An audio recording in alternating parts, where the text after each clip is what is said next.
Como siempre hacemos la oración para ponernos en sintonía.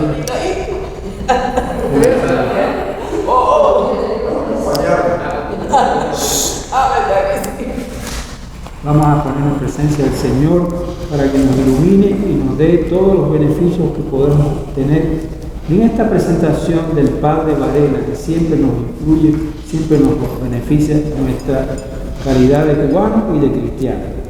Y le pedimos al Señor que estas peñas puedan seguir hasta que Dios quiera, hasta que Cuba sea libre.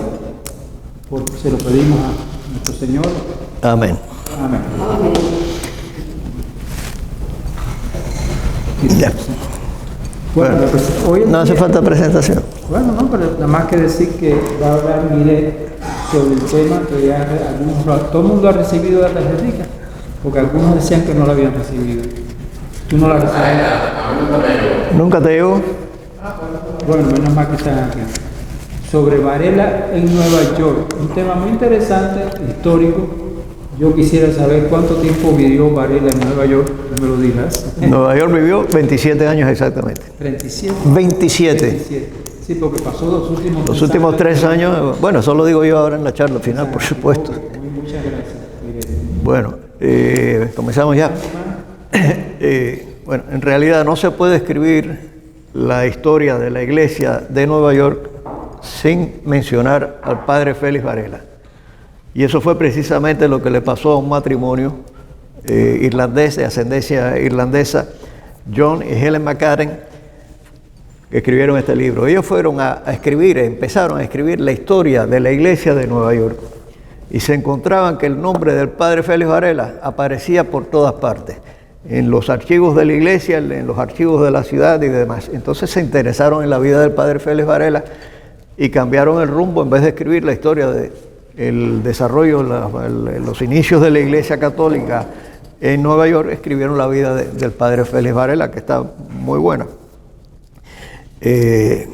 Como sabemos, el padre Félix Varela fue electo diputado por La Habana para las Cortes Españolas. Y entonces, en España participó muy poco en las Cortes, pero fue de los diputados que firmaron la expulsión, digamos, el rey Fernando VII, porque el rey estaba totalmente opuesto a la Constitución, por supuesto, que era la que había establecido las Cortes.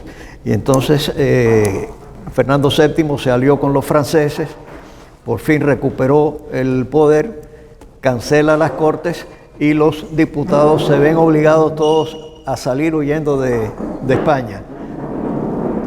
Varela, Tomás Jenner, que era un catalán, pero considerado como cubano, y Leonardo Santos Suárez, los tres juntos escaparon de Cádiz, escaparon para Marruecos y después fueron a Gibraltar. Y en Gibraltar cogieron un barco y desembarcaron en la ciudad de Nueva York el 15 de diciembre de 1823, debajo de una tormenta. Allí estaba esperándolos un muchacho. Se llamaba Cristóbal Madden. Era hijo de una familia que hacía negocios en Nueva York. El muchachito tendría en aquel momento unos 16, 17 años. Lo habían mandado a Nueva York para que trabajara en una de las compañías con las que la familia hacía negocios. Y ese muchachito había sido alumno del padre Félix Varela en el seminario San Carlos y San Ambrosio. Entonces lo fue a buscar al puerto. Allí los ayudó enormemente, les consiguió alojamiento, les sirvió de intérprete, no hablaban inglés. Padre Félix Varela no hablaba nada de inglés, a pesar de que hay quienes dicen que él aprendió inglés con el sacerdote que estaba en San Agustín cuando él era niño. Pero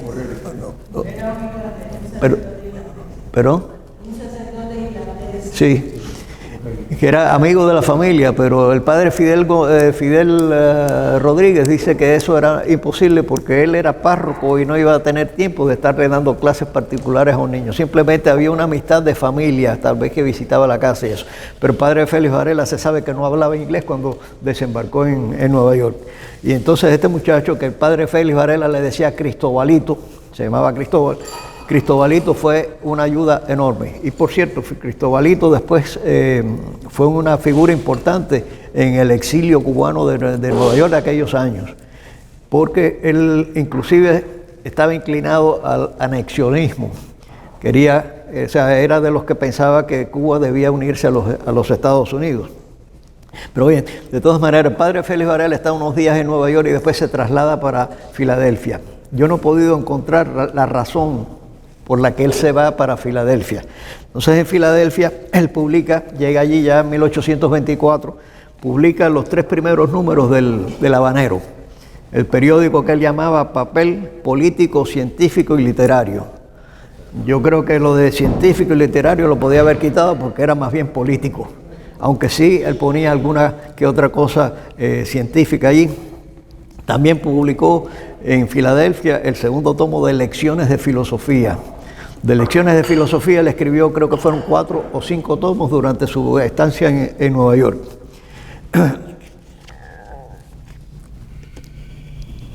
Se cree que el periódico, el Habanero, fue el primer periódico escrito en los Estados Unidos en español.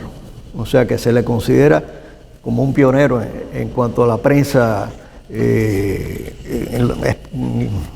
en castellano en Nueva York.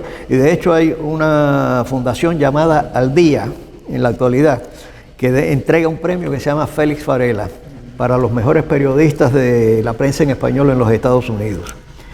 Y en Cuba también, en Cuba se quieren, aparentemente últimamente se quieren robar la figura del padre Félix Varela. Inclusive ustedes recordarán que el Félix, ¿cómo se llama? Díaz-Canel visitó la iglesia de la Transfiguración en Nueva York, cuando a ellos les ha interesado visitar una iglesia, pero era simplemente, aparentemente quieren robarse la figura. Inclusive tienen la orden Félix Varela en Cuba actualmente, que para honrar a los mejores trabajos periodísticos que hayan, no es anual, no es un premio, es una orden que se entrega, o sea, no tiene fecha para entrega ni nada, simplemente se entrega cuando ellos creen que hay una persona que amerita el premio. Cuando Félix Varela llega a Nueva York, hay solamente 2 iglesias en toda la ciudad. Acordémonos, situémonos en New York en 1820 y tantos. Los que conocen Nueva York saben que la calle Canal, por ejemplo, divide el sur de Nueva York de lo que es el resto de la ciudad. Bueno, de Canal para el norte casi no había nada, o sea, campo. La ciudad de Nueva York era solamente el extremo sur de la isla de Manhattan.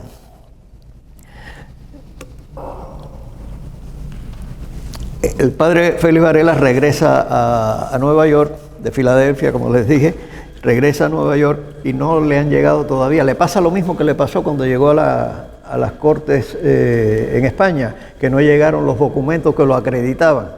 Igualmente, los documentos que la iglesia mandó para acreditarlo como sacerdote no habían llegado. Entonces no podía todavía trabajar como sacerdote, pero estaba incorporado a la iglesia de San Patrick. Pero ya para 1825 ya él tenía la acreditación de sacerdotal y estaba trabajando como asistente de párroco de la iglesia San Patrick. El San Patrick no tiene nada que ver con la catedral de San Patricio de San Patrick de Nueva York. Esa catedral que está en la Quinta Avenida y la 50 y tantos. Esta estaba en la calle Mulberry, que es hacia el sur de Manhattan. Entonces, bueno, el padre, el obispo John Connolly lo asignó a St. Peter's. En aquellos momentos empieza a haber, ya habían irlandeses en cantidad en Nueva York, pero empieza a incrementar el número de irlandeses, que el gran incremento vino a ser en el año 1844, que fue cuando vino la hambruna en Irlanda, porque hubo una plaga que eliminó casi la cosecha de papas y los campesinos se quedaron sin trabajo, sin nada, y entonces se fueron, emigraron hacia los Estados Unidos y casi todos cayeron en Nueva York. Y entonces el padre Félix Varela estaba allí y él fue el que casi se puede decir que los recibía. Inclusive en la iglesia San Peter's, él que ya lo habían nombrado para San Peter de asistente, en San Peter él abrió un centro para que se reunieran los irlandeses. En 1825, yo estoy haciendo esto en orden cronológico para situarnos con el padre Félix Varela, como él va desenvolviendo su vida en la ciudad de Nueva York. En 1825 llega a Nueva York un individuo apodado el Tuerto Morejón, que venía con el encargo de asesinar al padre Félix Varela. Y entonces hay dos versiones. Una versión es que los irlandeses, que eran ya sus protegidos, ellos mismos lo defendieron y enviaron al Tuerto Morejón de regreso para La Habana. Hay otra versión que dice que el padre Félix Varela habló con el Tuerto Morejón y lo convenció, y el individuo se regresó a Cuba, y desafortunadamente para él no pudo cobrar los $30,000 que le habían ofrecido si lograba asesinar al padre Félix Varela. Entonces, en mayo de ese año 1825, el rey ratifica oficialmente la pena de muerte para el padre Félix Varela. Y además prohíbe, ya el padre Félix Varela estaba empezando siguió imprimiendo el habanero, unos cuantos números más del habanero, y el rey prohibió entonces que el habanero circulara en ninguna posesión española. Inclusive era perseguido el que tuviera copia del habanero. Entonces, en la ciudad había, en aquella época, en la Iglesia Católica publicaban un folleto, un boletín, un periódico, no se sabe exactamente, que se llamaba The Youth Friend, el amigo del joven. Y The Youth Friend, el amigo del joven. Entonces, el padre Félix Varela empezó a publicarlo en bilingüe, en español y en inglés. Y entonces aquí tenemos que el padre Félix Varela vuelve a ser un precursor de la prensa religiosa en español, en la ciudad de Nueva York. En 1826 muere el obispo Connolly, y entonces nombran a un francés que se llama John Dubois, se escribe Dubois, y se llama John Dubois, 1826. Y entonces el obispo Dubois establece una nueva iglesia, St. Mary's. Ya vamos por la tercera iglesia en Nueva York. En ese año el padre Félix Varela traduce, estamos hablando 3 años de haber llegado a los Estados Unidos sin hablar inglés, y el padre Félix Varela está traduciendo ya el manual de procedimientos parlamentarios que escribió Jefferson, y traduce también elementos de química aplicados a la agricultura. En ese año el rey declara una amnistía. El rey ya había muerto, creo, y entonces la regente, que era la cuarta esposa del rey, declara una amnistía, y José Antonio Saco, que estaba con Félix Varela en aquella época allí, igual que estaba Generia, igual que estaba Santos Suárez, José Antonio Saco se acoge a la amnistía y regresa a Cuba. Entonces el padre Félix Varela en aquellos tiempos se sentía ya un poco solo, que el compañero, que él había sido alumno de Varela, Saco. Inclusive fue el que lo sustituyó en la cátedra después de filosofía en el seminario San Carlos. Gracias por la ayuda. En 1827, una iglesia se llama Christ Church, la iglesia de Cristo, en el número 33 de Ann Street, fue puesta a la venta por un grupo episcopal. Entonces una agencia hípica, un grupo de personas que eran dueños de caballos y eso, la querían comprar para poner ahí un establo de caballos. El padre Félix Varela reunió con sus amistades y los exalumnos que él tenía que vivían en Cuba, que lo ayudaban económicamente, además que él también tenía un ingreso por los libros que él había publicado de filosofía y demás, pudo comprar la iglesia por $19,000, que era muchísimo menos de lo que los episcopales estaban pidiendo por esa iglesia, porque los episcopales prefirieron que se utilizara como iglesia y no como establo lo que ellos habían utilizado como iglesia, una cosa muy loable de parte de ellos, ¿no? Regreso una parte un poco atrás, cuando Jenner y ya Sacco se había ido, cuando Jenner se acoge a otra amnistía posterior, la hermana de Varela le escribe que por qué no regresa a Cuba. Y entonces él le dice que mi ausencia de la patria es inevitable y mis amigos están de acuerdo conmigo. Dice, tal vez he cometido una falta de quererla demasiado, pero esa es una falta de la que no me arrepiento, hablando de Cuba. Regresamos a la iglesia. Él es el que compra la iglesia y ya tenemos otra iglesia más en Nueva York. Está creciendo la iglesia. En aquella época, a diferencia de España y muchos países europeos, las diócesis eran dueñas de las iglesias. En los Estados Unidos, los dueños de la iglesia era un fideicomiso, un grupo que se le decían los trustees, los fideicomisarios. Eran los dueños de la iglesia, eran los que compraban la iglesia, contrataban a los sacerdotes, contrataban a los obispos, les pagaban sueldo y si había que quitarlo, los quitaban también. El padre Félix Varela, al comprar esta iglesia, en vez de ponerla a nombre de un fideicomiso, la puso a nombre del obispo. El obispo de la diócesis. El obispo no la podía dejar en herencia, era de la diócesis. Eso, por supuesto, disgustó a los trustees de otras iglesias que dijeron, nos están quitando el poder, ellos querían seguir con la administración de las iglesias, pero de ahí en adelante, las que ya estaban se quedaron. Algunas nuevas siguieron con el plan, pero de ahí en adelante empezó a tomarse la costumbre de que cuando una iglesia se fundaba, pertenecía a la diócesis donde se establecía la iglesia esa.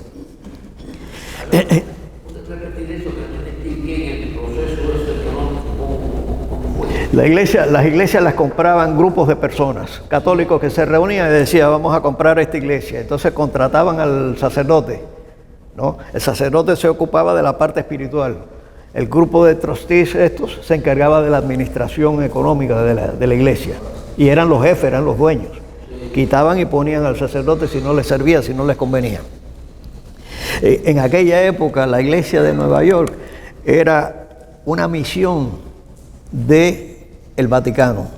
O sea, no era una iglesia totalmente independiente, era una misión del Vaticano. Y en la iglesia de Nueva York, en el principio, era una amalgama de sacerdotes de todo el mundo. Había, por ejemplo, un austriaco, 2 italianos, un polaco, un portugués, un irlandés, el obispo que era francés, Dubois, y un cubano, además de Varela. Había otro cubano que se llamaba el padre Bernardo Antonio Llanesa, que estuvo muchos años en Nueva York, pero después regresó a Cuba.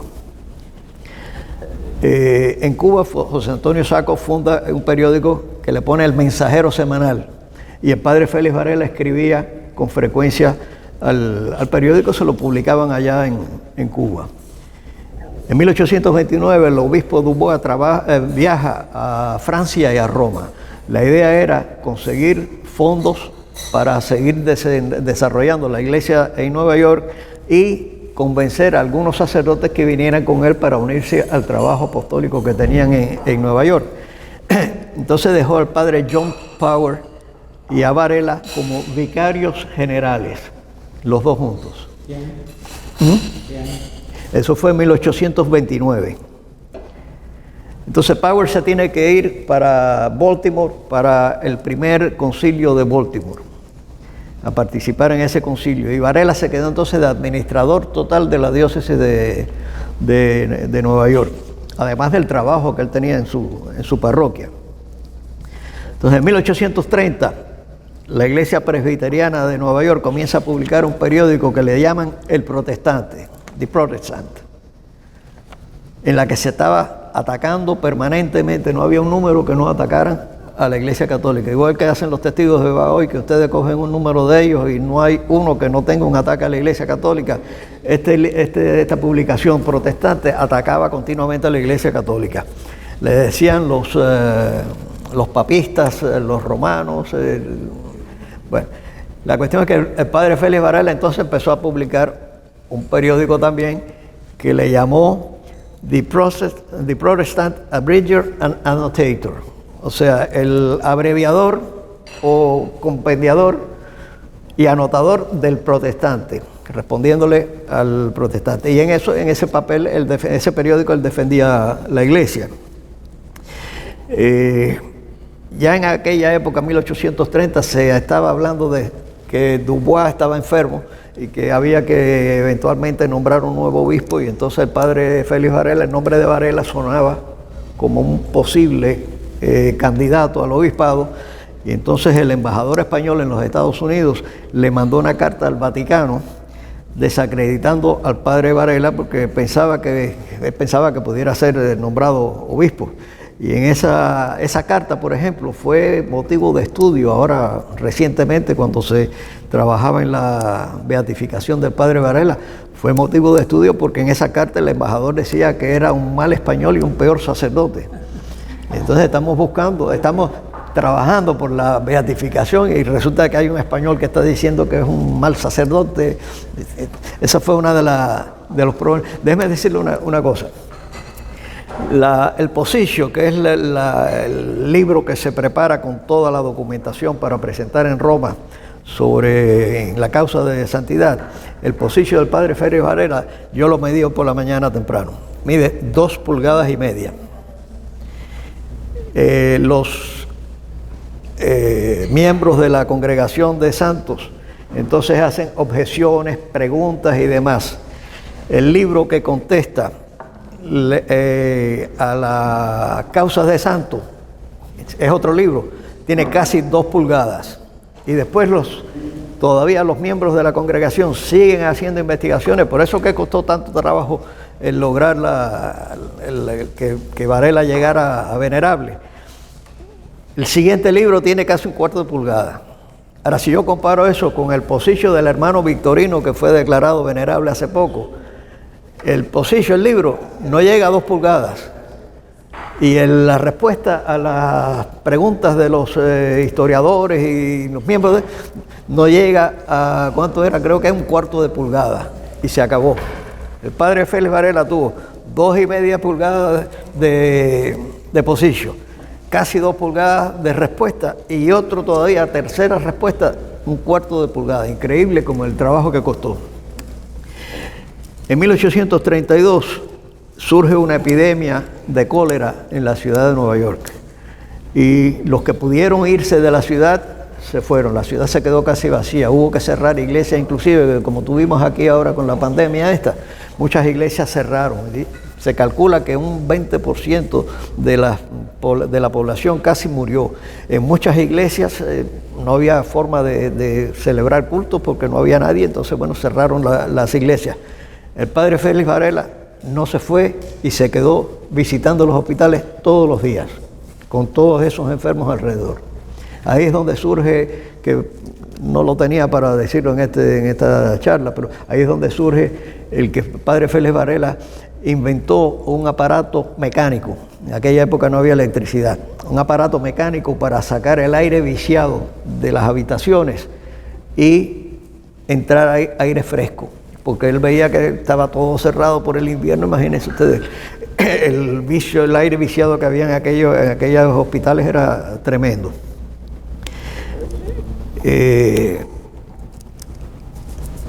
Me he saltado una parte aquí.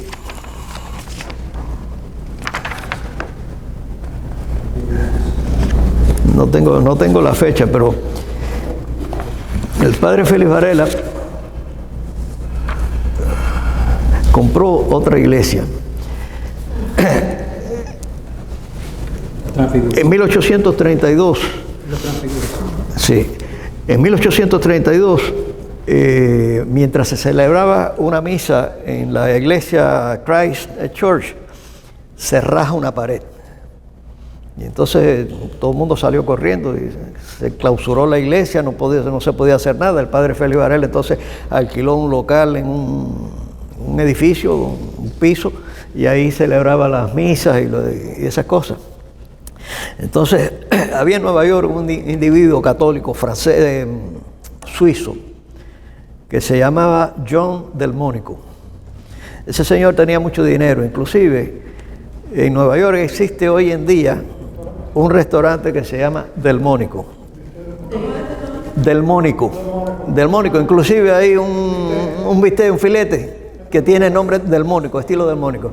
Ese restaurante era de este señor, él fue el que lo compró, que lo fabricó en 1837. Todavía existe. El restaurante todavía existe y él fue el que lo fundó. Él pasaba por una iglesia de protestantes reformada holandesa y oye de que están subastando la iglesia. Entonces él levanta la mano y ofrece ahí, le vende, consigue la iglesia por $55,000. Entonces él da una donación, paga parte de eso. Él sabía que Varela necesitaba una iglesia, él da una donación y a él se le hace una hipoteca. Los amigos de Varela también contribuyeron, el padre Félix Varela también contribuyó. El caso es que abrió, entonces se estableció la iglesia en la Transfiguración del Señor. Pero que no es la iglesia que existe hoy en día. Esa no es la iglesia. La que existe hoy, la que, me estoy adelantando al final, pero bueno, la iglesia que el padre Félix Varela compró con ayuda del Mónico y todos los amigos, esa iglesia tenía muchos problemas económicos. Inclusive en época de Félix Varela tenía tantos problemas económicos que Félix Varela vivía preocupado con esa situación. Entonces, cuando Félix Varela viene definitivamente a vivir en San Agustín, el párroco que había allí, para liquidar la hipoteca, la iglesia y demás, la vendió. Y con el dinero ese entonces compró la Transfiguración, que hoy en día está en la calle Mott Street, perdón, Mott, en el barrio chino hoy en día. La cuestión es que el padre Félix Varela, esa iglesia que está allí en Mott Street, nunca la vio, porque esa iglesia se inauguró en 1850 cuando ya él estaba en San Agustín de la Florida. Bueno. ¿Y esa otra iglesia todavía existe? No, eso se vendió. Mira, toda esa zona, exceptuando la zona esa del barrio chino, casi toda esa zona es totalmente nueva. El edificio totalmente nueva, 35. No, perdón, hasta los 35 no, hasta los 32 o 33 años, porque estuvo 2 años, 3 años de su vida en Cuba, cuando nace. Alrededor de 9 años, estoy redondeando cifras, 9 años en San Agustín. Regresa a Cuba y vive en Cuba hasta 1821. El 21 se va para España hasta finales hasta el 23, que llega a Nueva York. Y el resto lo vive allí. Son 32, ¿cuánto es? Del 23 al 50, porque ya en el 50 se despidió de su feligresía de Nueva York. O sea, ya en el 50 él estaba viviendo en San Agustín. Fueron 27 años en Nueva York. Elena. Es una pregunta lo que yo tengo. La iglesia de la Transfiguración que se vendió, después construyeron otra que es la que existe hoy en día. No, fue en otro lugar distinto. En otro lugar distinto, sí. Sí. La iglesia de la Transfiguración inicial creo que estaba en Chambers Street. Y la iglesia que se fabricó en 1850 fue en Mott Street. Dos direcciones. Mott Street está en el barrio chino hoy en día. Chambers Street viene a estar, yo creo que en la zona más o menos no de Wall Street, pero hacia el...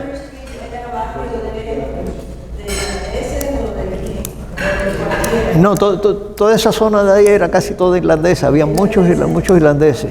Bueno, pero Varela, aunque estaba en San Joaquín, siguió siendo párroco, pero no conoció la nueva iglesia. La nueva iglesia no la conoció porque la iglesia esa se fundó en 1850, estando él aquí, acabado de llegar a San Agustín. O sea, pero la transfiguración se vendió porque no había dinero. Se debía mucho dinero, inclusive le debían $10,000 todavía a Delmónico. Entonces, se vende la iglesia, se liquidan todas las deudas y se compra la iglesia que está hoy en día. ¿Y él era párroco cuando se... No, ya en ese momento ya él fue párroco, me imagino yo, hasta el año 50 que se despidió ya. Él sí siguió siendo párroco en los años 47, 48 y 49, que venía y pasaba más tiempo en la Florida que en Nueva York. Ahí sí lo dejaron todavía de párroco. Inclusive él murió siendo todavía vicario general de la ciudad de Nueva York. Nunca le quitaron el cargo. Que también llevaba el apellido Miralles, fue preso político. Primero fue de la lucha contra Batista, después fue de la lucha contra Castro. Y yo lo conocí preso político allá en Isla del Pino. Y su hija, de apellido Miralles, vive ahí en Turalgaíba, ejerciendo como médico en Jayalía. Fíjese la vuelta. Y ese señor Miralles, el histórico, fue la primera despedida de un muerto hecha por George Washington en su territorio. En Filadelfia. En Filadelfia. Sí, en Filadelfia era aquella. Era la capital. Era la capital, exacto. ¿A mí tiene idea por qué Varela llega a Nueva York y se va para Filadelfia? Porque estuvo como 2 meses en Filadelfia, pero no se sabe por qué. Porque es la ciudad más intelectual de los Estados Unidos. Era más grande, mucho más grande que Nueva York. Eso te iba a decir. Yo recuerdo haber leído, no hoy día, pero en esa época era la ciudad más grande de los Estados Unidos. Y la más intelectual. La Habana era más grande que Nueva York, 1000 veces. La Habana. Yo quiero compartir ya, porque me impresiona mucho si es correcto ese dato, que la primera ciudad de las Américas que llegaron a 1 millón de habitantes fue La Habana. La primera ciudad de las Américas que llegaron a 1 millón de habitantes fue La Habana. Y el otro movimiento, ¿cómo se llamaba? Que era que España le diera libertades a Cuba, que era lo que ve Félix Varela. Cuando Félix Varela sale de Cuba, él sale con la idea de la autonomía, que Cuba fuera territorio español, pero que se gobernara ella misma. Pero esa conexión de los Estados Unidos con Cuba era tan fuerte porque lo que usted explica. Los estudiantes que iban de Cuba, de La Habana, de la Habana de Nueva York, ¿no? Y tenían esa conexión, esa relación. No sería en ese tiempo porque pensaba que esa anexión, que Cuba iba a ser parte de esa anexión con el poder de Washington, no solamente de Washington DC, de Nueva York, pero iniciar primeramente de Filadelfia. ¿No sería que ese sería el pensamiento tan fuerte que como si fuera un magnet a Varela para ir a Filadelfia? No entiendo bien la pregunta, si me perdona. Sí, la pregunta es, bueno, estoy en un comentario, por ejemplo, viendo que en ese tiempo había un movimiento, un pensamiento que Cuba iba a hacer una anexión, ¿no?, a los Estados Unidos. Sí, pero era un grupo de personas, no era el país que quería pertenecer a los Estados Unidos, eran los pensamientos, distintos pensamientos, autonomía, independencia y anexionismo, eran los 3 en que estaban divididos. Inclusive Varela se oponía a la anexión por una razón muy importante. Dice, mientras haya esclavitud en los Estados Unidos y en Cuba, la anexión lo que va a hacer es perpetuar la esclavitud, porque los Estados Unidos no habían abolido la esclavitud, los cubanos la querían abolir. Entonces él dijo, mientras haya esclavitud, Cuba nunca podrá ser de los Estados Unidos. Aparte de que la idea de él era total independencia. Él lo dijo en España, lo dijo en el Habana. Desde el principio él lo dijo, Cuba tiene que ser tan independiente políticamente como lo es geográficamente. Es una isla tiene que ser gobernada ella. Sí, yo nada más quería añadir de que los intereses políticos del sur veían a Cuba como un balance para el otro estado en el balance de los estados sureños esclavistas contra los estados norteños no esclavistas. Entonces, había ese gran interés por la cultura anglosajona. De hecho, supuestamente Narciso López estaba conectado con esa gente. El secretario de Narciso López era Cirilo Villaverde y parte de la tropa de Narciso López era un contingente bien grande de gente de Kentucky, que si usted va a Kentucky, los cubanos que están en Kentucky ahora recuperaron un busto de Martí que habían puesto hace muchos años, que lo habían guardado, lo han sacado, lo han vuelto a poner, porque eso se le mandó a Kentucky, dándole las gracias por las tropas de Kentucky que fueron con Narciso López. Pero ahí viene toda la conexión de que la bandera de la estrella solitaria en realidad la hicieron grupos de y ahora resulta ser que es un símbolo de independencia. Así que de lo que usted dice de Padre Félix Varela, haciéndose esa independencia de Cuba, él posiblemente vivía en la filosofía de los abolitionists, ¿no? De Nueva York. La oportunidad Abolitionists, de los abolitionists. Los abolitionists lo que querían. Abolicionista. Y en realidad, que querían en ese pensamiento era algo también que pensamiento antiabolicionista en Cuba existió, yo diría, casi desde el principio de la importación de esclavos de África. Antiabolicionista. No O sea, abolicionista. hay que dividir la población cubana en este momento en dos partes. Los hacendados, dueños de fincas, dueños de plantaciones de azúcar, querían la esclavitud. El resto del pueblo no estaban tan de acuerdo. Por muchas razones, pero no estaban tan de acuerdo. Entonces la mayoría, mayoritariamente, era antiesclavista. Lo que pasa es que a los hacendados les convenía, porque los tenía casi comida, era lo único que les quedaba. Y Varela bien que lo criticaba. A esta gente le interesa más la caja de azúcar que los sacos de café. Los sacos de café que la libertad. También hay que recordar un punto principal del primer Roosevelt presidente que participó en la guerra de Cuba. Theodore Roosevelt, en su libro de expansión de los Estados Unidos, incluía como cierre de ese movimiento expansionista a la isla de Cuba. Ahí está el libro, donde Cuba, según él, debió de ser un estado más o una parte más de los Estados Unidos. Lo que pasa es que el mundo políticamente va cambiando y los hechos históricos van haciendo los cambios. Y cuando llega José Martí, busca la independencia total de Cuba,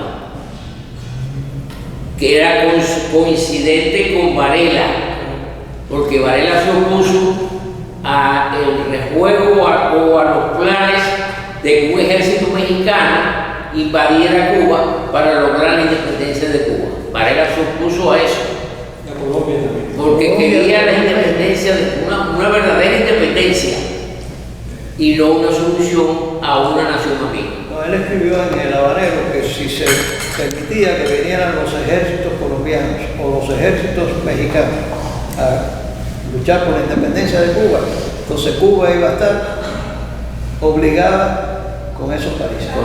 Y que nunca sería independiente hasta que no lograra eliminarlos, pagándoles, diciéndole cuánto te costó la guerra, tanto, aquí tienes, vete. También Mucho agradecimiento. hay otro dato que hay que recordar. el abogado del Partido Revolucionario Cubano era un americano, o sea, designado por José Martí. Después que muere Martí, este abogado sigue como abogado del Partido Revolucionario Cubano con Estrada Palma. Lograda la independencia de Cuba, este abogado americano va a vivir a La Habana. Eso era lo que yo quería decir con relación a Estrada Palma, que yo tengo la impresión de que Estrada Palma, la trayectoria de él, y yo lo que conozco muy someramente de él, pero lo suficiente como para tener criterio, como que él quería algo de que Cuba se uniera como parte de los Estados Unidos. Él fue partidario en una época de eso yo creo que Estrada Palma. Ok, entonces cuando Estrada Palma llega a la presidencia, empujado por Máximo Gómez, ese abogado va a vivir a Cuba y ese abogado es el que construye el primer casino en La Habana. El negocio parece que del casino no funcionó muy bien porque hubo que venderlo. ¿Quién fue el comprador del edificio? El gobierno cubano, siendo Estrada Palma el presidente de Cuba. Tal vez ustedes se recuerden que y cuando Estrada Palma lo compra, se hace en ese edificio, se crea la Escuela Naval de La Habana. Mariel. ¿Qué? Del Mariel. El que está en el Mariel. En la del río en aquella. Que todavía existe el edificio. Destruido. Yo traté de conseguir una foto de ese edificio, pero la persona, muy respetuoso de las leyes de Cuba, me dijo que no podía, que tenía que conseguir un permiso del gobierno para retratar el edificio. ¿Cómo era el abogado? No puedo acordar el nombre de él. Yo estoy tratando de recordarme el nombre del abogado por lo menos. Yo creo que se llamaba Rubén. ¿Cómo? Horacio Rubens. Déjame decir, cuando Era roommate del secretario de Martín, ¿no se llama de secretario? Gonzalo de Quesada, De Gonzalo de Quesada, efectivamente. Los dos estudiaron juntos en Colombia y los dos eran miembros de un bufete transnacional y uno se convirtió en secretario de Martín y el otro el abogado de él. Él fue el que sacó las armas cuando la gente venía la Fernandina. en la La Fernandina. Fernandina, él rescató todas las armas. Entonces ahí vemos todo el rejuego internacional que ha habido alrededor de la República de Cuba. Y entonces Estrada Palma consigue su sueño, Cuba independiente, libre y democrática. Y esa teoría, después del fracaso y el golpe de Estado del 4 de septiembre, donde juega Batista cierto papel, consigue mantener la independencia de Cuba independiente de los Estados Unidos. O sea que siempre hemos sido, de cierto modo, Que tiene que unos grandes seguidores de la vaina. Yo tengo a mi señora que tengo que darle la comida a las 11, no quiero levantar. Agradecido de tu visita. No, gracias. Muchas gracias. Gracias a ustedes. Gracias. Hasta luego. Estaba ahí. Tiene que ayudar a la señora, está enferma. La idea de Varela todavía tiene vigencia. Cuba independiente, libre y soberana. Varela llega a España con la idea de que él era español, nacido en Cuba, y que España debía darle cierta autonomía. O sea, llega autonomista a España y cuando sale independentista. Sí, Los sí. 2 años eso se dio ¿Qué año tú dijiste que fue ese? 1821 fue cuando él viajó a O España. sea que 200 años después todavía estamos en esa lucha. 200 años. Más de 200. Señor. Y esa es la gran tradición de Fidel Castro en la historia del pueblo de Cuba, cuando acerca a Cuba a los deseos políticos de la Unión Soviética. Yo tengo una teoría sobre la idea de Martí a fundar el Partido Revolucionario Cubano. Cuando él escribe el manifiesto de Montecristo, él escribe que el Partido Revolucionario Cubano está fundado para lograr la independencia de Cuba. Y yo me pregunto, y una vez lograda la independencia, Martí pensaba seguir en ese partido o pensaba terminar, empezar otro partido, cambiarle el nombre de revolución también, porque en la época, las guerras de independencia, la palabra revolución y guerra eran sinónimos. O sea, no era una revolución dentro de un gobierno, la revolución era la guerra. Entonces, si el partido revolucionario, el partido de la guerra, triunfa, él hubiera continuado con ese partido, o le hubiera cambiado el nombre, hubiera hecho otra cosa. También otra teoría, otra cosa que dijo Martí, fue que cuando Cuba fuera libre, la bandera debía tener alrededor de la estrella solitaria la frase con todos y para el bien de todos. ¿Pensaría él también cambiar la bandera, ponerle eso alrededor de la estrella? Ese es el problema de la generación del 33, cuando crean el Partido Revolucionario Cubano, entre paréntesis, auténtico, o sea, autenticismo auténtico basado en la... Nos hemos ido del tema de Varela. Bueno, la Cuba crea todavía. Es un árbol que va creciendo ramas. A toda la historia de Cuba. Y son las 10:30, la hora de terminar ya. Dos avisos. Dos avisos. Yo traje aquí unos cuantos libros de Macade, los Macade, está escrito en inglés. El que no lo tenga y lo quiera leer, aquí está, quedan 4 aquí. Gracias. La otra noticia es mañana en la Ermita de la Caridad a las 3 de la tarde se va a celebrar una misa en celebración de los 96 años de la fundación de la Acción Católica Cubana, a las 3 de la tarde.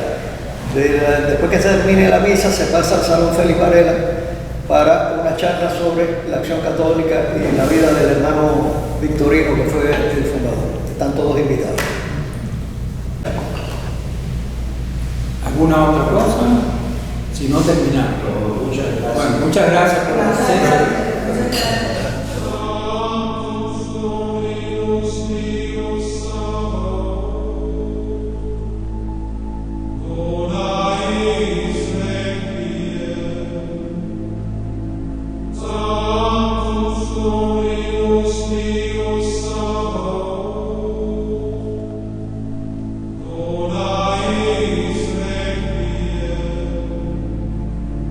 Vitores peccator